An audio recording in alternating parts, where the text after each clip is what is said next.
వరుణ్ సందేశ్ నటించిన 'చెమ్మక్ చెల్లో' చిత్రంతో తెలుగు ప్రేక్షకులకు పరిచయమైన నటి క్యాథరిన్ మొదటి సినిమాతోనే చాలా మంచి గుర్తింపే సంపాదించుకుంది.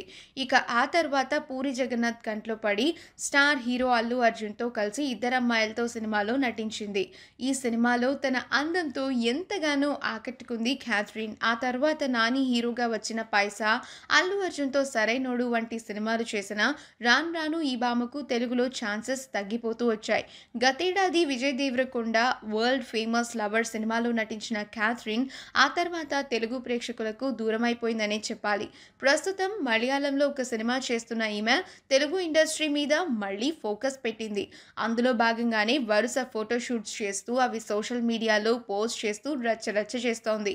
అసలే బిగి అందాలు కావడంతో ఆ కెమెరా కూడా మరింత అందంగా ఆ అందాలను క్లిక్ చేస్తోందా అనిపిస్తోంది. కాగా క్యాథరిన్ ప్రస్తుతం తెలుగులో కళ్యాణ్ రామ్ బింబిసారాతో పాటు 'భళా తందానా' సినిమాలో కూడా నటిస్తోంది. మరి ఈ రెండు సినిమాలతో అయినా క్యాథరిన్ ఫేట్ మారుతుందేమో చూడాలి. ఈ వీడియో కనుక మీకు నచ్చినట్లయితే మీ అభిప్రాయాన్ని కామెంట్స్ ద్వారా మాకు తెలియచేయండి. మా ఛానల్ని సబ్స్క్రైబ్ చేయడం మర్చిపోకండి.